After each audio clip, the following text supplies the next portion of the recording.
People have dug a hole and stuck us in the coffin and buried us already. Yesterday, in my view, somebody lifted the lid of the coffin and realized we do have a pulse and we're still breathing. These policy issues and these policy matters are exactly what we need to put nuclear energy back into prominence in the United States to regain some of the leadership that our nation has lost over time.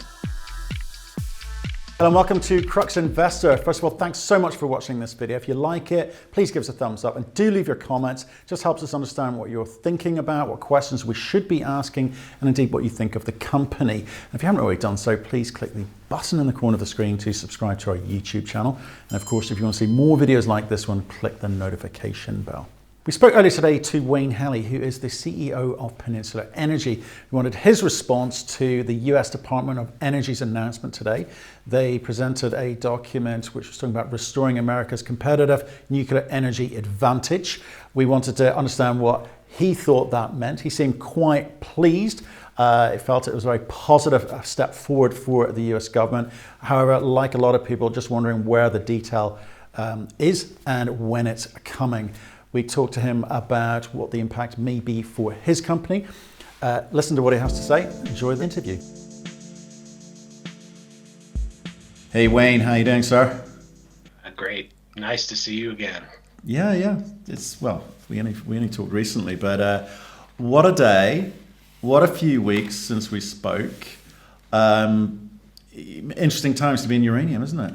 Yeah. Well, who knew when the Nuclear Fuel Working Group report would come out? I think we had some idea in recent days that it was pending, but even as early as this morning, people were asking me, is it really coming out? Is it going to be the day that we finally see the Nuclear Fuel Group report? And we did. Okay, so I need to know, do you think it's a positive report?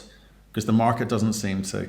It is. It absolutely is. It shows exactly the intent of the executive branch of the U.S. government to develop policies and implement very comprehensive and government-wide initiatives to support not just the front end of the nuclear fuel cycle, but the nuclear energy utilities as well. But you don't feel it kind of reads like a wish list rather than something that's actually going to get delivered in an election year. Do you think they are serious about this? I do. I think that what you have to discern here is that a lot of things are policy. And who sets the U.S. government policy? It's the executive branch of the United States, the president and his branch of government. That's where we see policy from the United States. A lot of people are wondering, when the president proposed the $150 million for purchase of fuel in his budget, or for uranium in his budget, I said, well, that's a long time waiting, isn't it? And it is, because his budget has to be approved by Congress. But policy is his actions, his departments. So much of what's contained in the Nuclear Fuel Working Group strategy report is government policy that can be implemented by the executive branch on its own independently. So what's your message to the market who have not reacted that positively to the news? I think there was a expectation that a lot of things have gone on in the past few weeks to get people excited. Lots of events, Cigar Lake, the Kazatomprom, COVID-19 affecting output and production all around the world. And they saw this as the defining moment, which would finally give them clarity as to what's going to happen in the certainly for the U.S. nuclear fuel cycle. But it didn't go far enough for some. There's no numbers, there's no timing, there's no names. It's just generic, general policy ideas at the moment. This is exactly what we were expecting and hoping for. In fact, so much of it was known in advance. With the government, with the president's budget proposal, we already knew that the Department of Energy was going to be charged with buying fuel.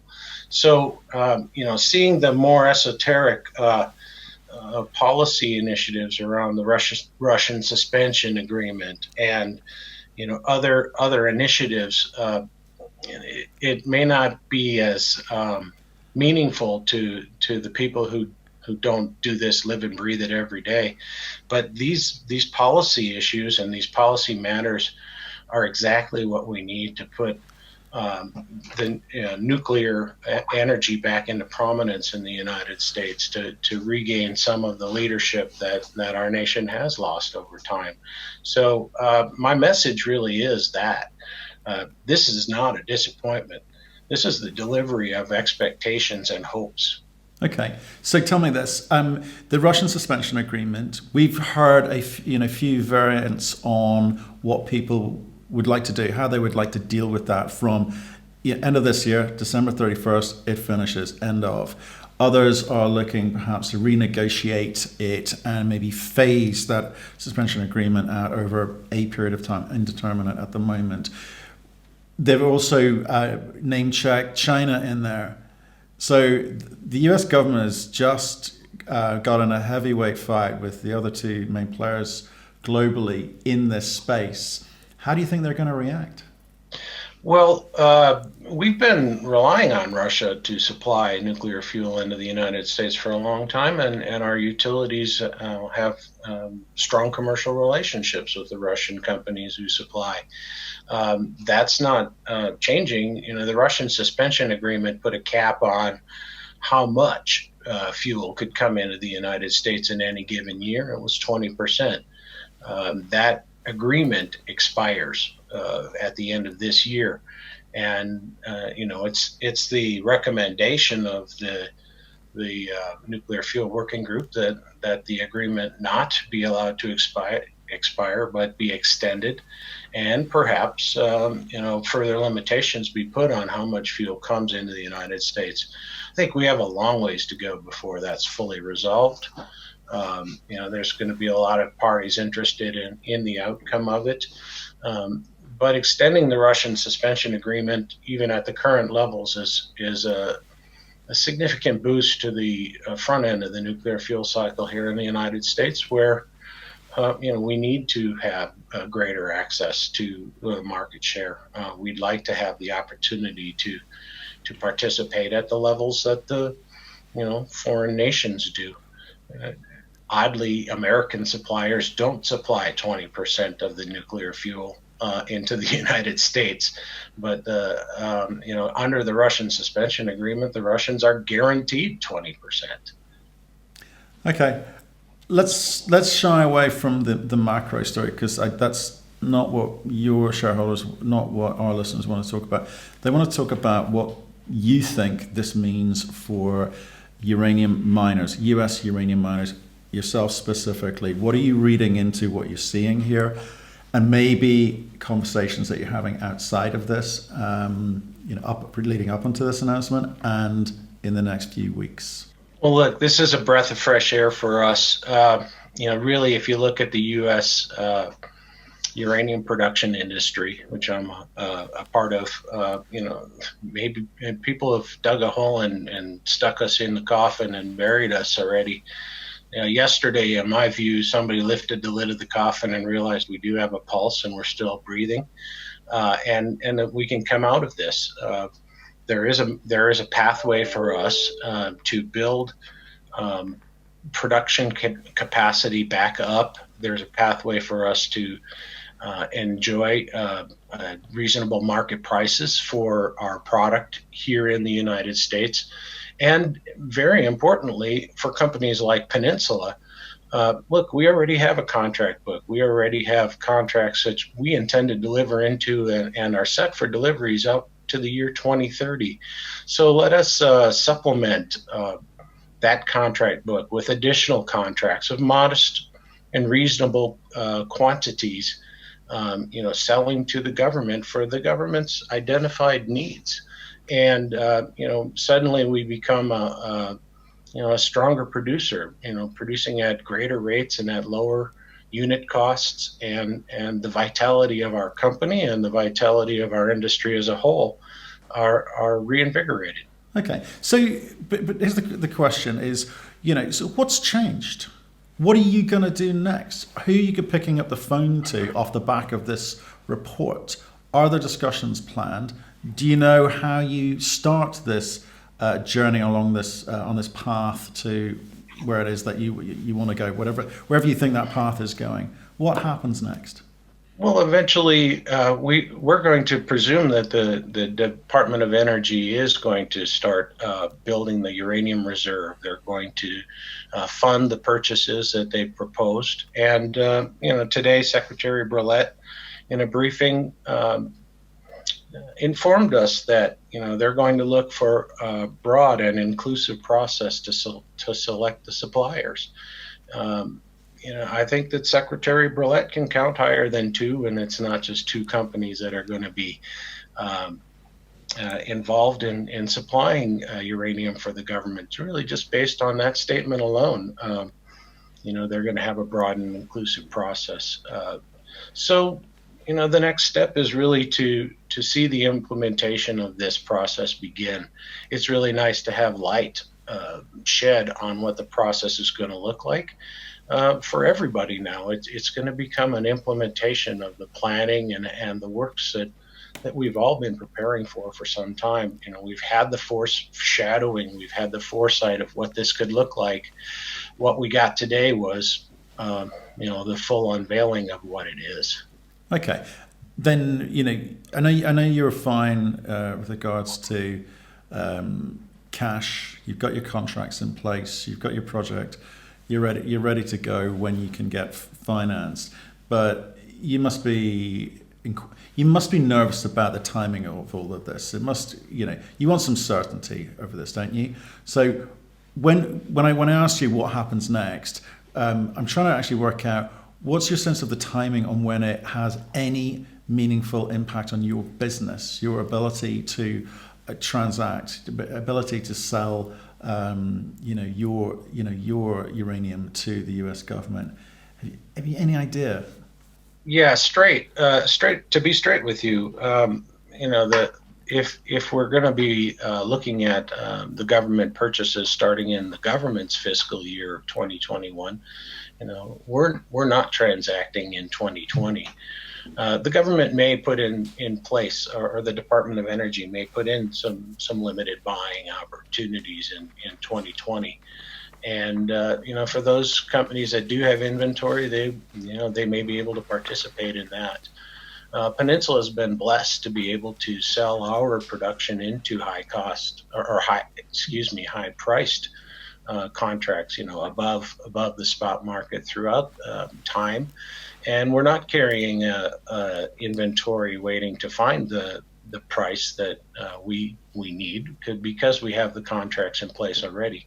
So if there is 2020 buying, it's not something that we'll be able to offer into. But our game plan is really to keep our finger on the pulse of where this is going and prepare our project to resume production and have material available for sale in 2021 and beyond.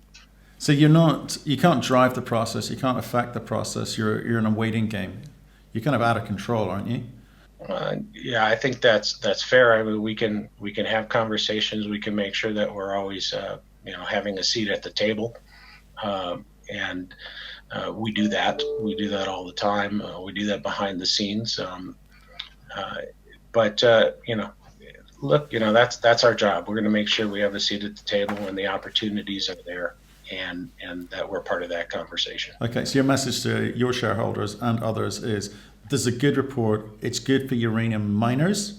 It's good for the uranium U.S. nuclear cycle, and they should just be patient.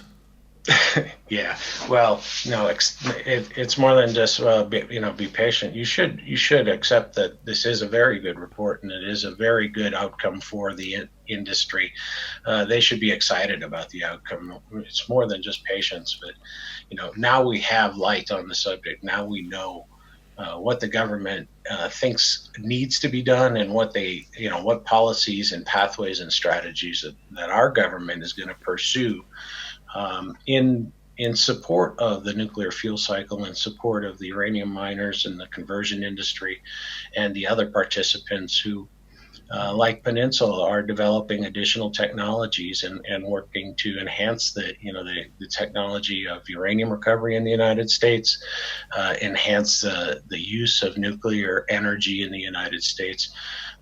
It's just a fantastic message to hear the government all in on support for nuclear energy from cradle to grave.